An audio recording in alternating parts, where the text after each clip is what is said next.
এইটা নিয়ে যাবো কোথায় আমরা আউটডোরে ক্যাপাসিটর তো এখন আমরা দিছি সরাসরি। এটা তো প্রথমে আউটডোরে নিয়ে লাগাবো, ওখান থেকে না ক্যাপাসিটরে দিব। আউটডোরে দিলাম। এইটা আর একটা কি নিতে হবে? নিউট্রাল। এই যে নিউট্রালটা যে এখান থেকে নিছি, এখানে পিন আছে, এখান থেকেও নিতে পারতাম, এইখান থেকেও নিউট্রাল নিতে পারতাম। ঠিক আছে, এখান থেকেও নিতে পারতাম, ওইখানেও স্যার।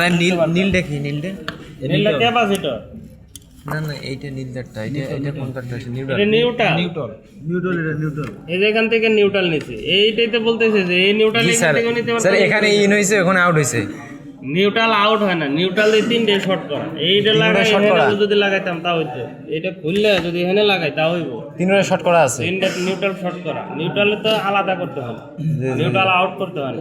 এই যে নিউট্রাল আছে স্যার, হ্যাঁ এই যে ওটা নিউট্রাল, এটা নিউট্রাল, এটা ফেস। হ্যাঁ, কি আছে এটার ফেস? এখানে ফেস পাবে কই? ফেস না, কি লেখা আছে? কি লেখা আছে? ফেস লেখা আছে? না এটা ফেস তো যায় না। ফেস তো এখানে এই যে এসি, এই যে এসিএল, এসিএল লেখা আছে, লাইন। এইখানে তো লাইন লেখা, এই যে লাইন আমরা এখানে দিছি। আর এই তিনটাই নিউট্রাল। আমি বলছি এখানে বেসে যে কটাই থাকবো তিনটাই সবটাই নিউট্রাল। ঠিক আছে, এখানে যদি ফেস দিই আর এখানে যদি নিউট্রাল দিই তাহলে এই তিনটাই ফেস। ঠিক আছে, তবে আমরা এখানে ফেস দিব, এখানে কি দিব? নিউট্রাল। ফেসটা আউট করে নিয়ে, কারণ আউট করলে আমাদের ফেস আউট করতে হবে। নিউট্রাল আউট করলে ওই সাইডে আবার ডিপ নিউট্রাল কোনো জায়গায় আমরা ডাবলিং করতে পারি, কারণ নিউট্রাল শর্ট করে নিয়ে যায়। ঠিক আছে, এই জন্য আমাদের ফেস দিতে হবে। এই যে ফেস, এটা ফেস নিলাম, এটা ফেস নিয়ে যে আউটডোরে নিয়ে যে কম্প্রেসর করে দিচ্ছি, আমি এটা নিয়ে যে আরেকটা নিউট্রাল লাইনে দিয়ে দিচ্ছি। এটা যদি ওই বেজের মধ্যে নিয়ে আমরা কানেক্টরে লাগাই থাকতাম, তাও তো ওখান থেকে নিয়ে লাগাইতাম। একই কথা, তাই না? কানেকশন আমরা বারবার দিচ্ছি, তাহলে এগুলা। আর এই যেখানে এই যে সুইং মোটরটা যেখানে লাগছে, এই যে ডিসপ্লেটা এখানে লাগছে, এই যে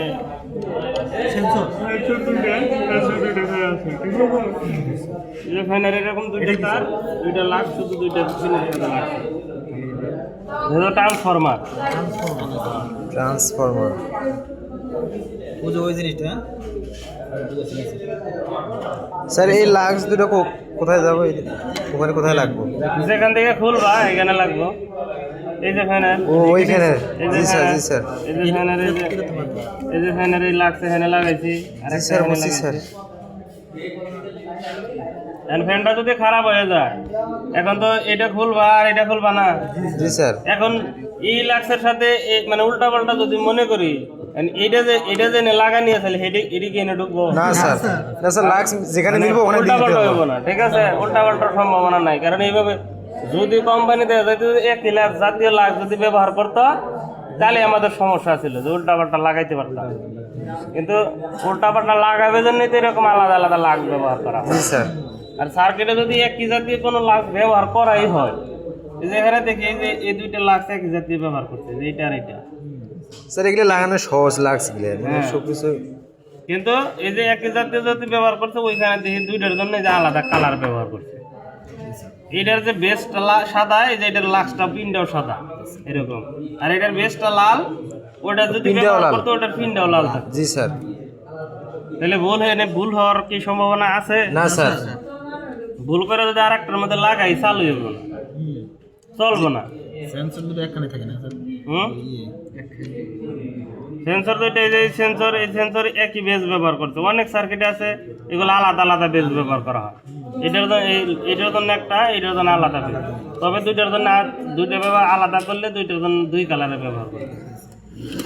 ঠিক আছে। ডিসপ্লে বলতে রিমোট কন্ট্রোল? হ্যাঁ, রিমোট। আর ডিসপ্লে বলতে যে ডিসপ্লের, আমাদের যে ডিসপ্লে দিয়ে যা কন্ট্রোল করি তাই ডিসপ্লে। মানে ডিসপ্লে এটা খুললে অন্য কোন জায়গায় লাগাইতে পারবা না স্যার, কোনো লাক্সে লাগবো না। লাগবো না স্যার। জোর করে লাগাই যদি ভাঙ্গা চুরা, তাহলে কি চালু হইব? হইব না। লাগলে সহজে লেগে যায়, না লাগলে লাগে না। স্যার এটার কাজ কি স্যার? এটার ট্রান্সফরমারের কাজ হইতেছে 220 ভোল্টকে 12 ভোল্ট। এই যে ওই যে নিচে যেটা দিছে ট্রান্সফরমার, যেমন এই যে চালু হইতে লাগে, এই যে এটার মধ্যে আমরা কত ভোল্ট দিছি, এটা 220 ভোল্ট। মানে এই সার্কিটটা চালু হইতে লাগে 12 ভোল্ট। 12 ভোল্ট। সার্কিটটা নিজে চালু হইতে, তাহলে এর 12 ভোল্ট দিতে হবে। জি স্যার। এছাড়া এই যে এখানে সুইং মোটর আছে, এটা হচ্ছে 5 ভোল্টে, এখানে এরা 220 ভোল্ট দিলে কি হবে? ধোঁয়া বাড়বে স্যার। হ্যাঁ, ধোঁয়া বেরোবে। তাহলে এটাতে দিতে পারবো না। এটার প্রথমে 12 ভোল্ট সাপ্লাই দেয়। এই যে এই ব্রিজ রেক্টিফায়ার, এই যে সেটটা, এই যে ডায়োডের মাধ্যমে একটা ব্রিজ রেক্টিফায়ার করছে, এই রেক্টিফায়ারের মাধ্যমে 12 ভোল্ট কনভার্ট দিয়া এই 12 ভোল্টে আবার এই যে এখানে দেখি, এই যে 12 ভোল্ট দিয়ে এই যে এইখানে আবার এই ইয়ার মাধ্যমে এই দুইটা ডায়োডের মাধ্যমে আবার এই ভোল্টারে আবার কনভার্ট করে আলাদা করে, মানে পরে আবার 6 ভোল্টে আবার 1 ভোল্ট ফিল্টারিং করে, এই যে বিভিন্ন ধরনের ক্যাপাসিটার এগুলো ফিল্টারিং করার জন্য ব্যবহার করা হয়। তো এটা দেখা যায় যে আবার যেখানে 5 ভোল্ট লাগবে সেখানে 5 ভোল্ট সাপ্লাই দেয়, যেখানে 12 ভোল্ট লাগবে 12 ভোল্ট সাপ্লাই দেওয়া আছে, ঠিক আছে, ওইভাবে ডিজাইন করা। তবে এই সার্কিট পুরো জিনিস জানতে গেলে এটা সার্কিটই আলাদা, এটার পুরো চ্যাপ্টারই আলাদা, ঠিক আছে। এইটা সার্কিট যেমন এটা পুড়ে গেছে গা, তাহলে এটা আমার আগে পরীক্ষা করে এটা দেখতে হবে পুড়ছে কোনে, পুরে এটা চেঞ্জ করতে হবে। আবার পুড়ছে, এটা পুরার তো আরেকটা কারণ আছে, এটা পুরার তো আরেকটা কারণ থাকতে পারে, আরেকটা কারণের জন্য এটা পুড়ছে, ক্যাপাসিটির পুড়ছে সমস্যার কারণে, আবার ওই সমস্যা খুঁজে বের করতে হবে। তাহলে এই জিনিসটা জানতে গেলে দেখা যায় যে এই জিনিসটার মধ্যে আমার ঢুকতে হবে, ঠিক আছে। তো আমার কাজটা হলে এটা পুড়ে গেলে আমার চেঞ্জ করা, এই কানেকশনগুলো আমার করা, ঠিক আছে। আমার এসে টেকনিশিয়ান হিসেবে এগুলোর কানেকশন করা, আমার এটা আমার ঠিক করা না, এটা ঠিক পুড়ে গেলে আমি আর একটা আয়না লাগাবো, হ্যাঁ।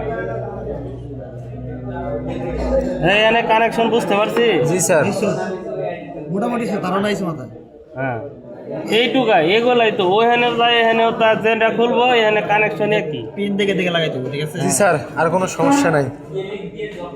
তবে এটা মনে রাখতে হবে, এখন পারতেছি, এখন সবাই পারি, কিন্তু 2-4 দিন পরে আবার হয়তো ভুলে যাবো যদি না করি, বা স্টাডি যদি না করি। না স্যার, যদিও মানে ভোলার কোনো আশঙ্কা থাকে তাহলে ডায়াগ্রাম দেখলে, খাতা নোট করে আছে দেখলে হয়ে যাবে। ডায়াগ্রাম করলে বুঝতে পারবো।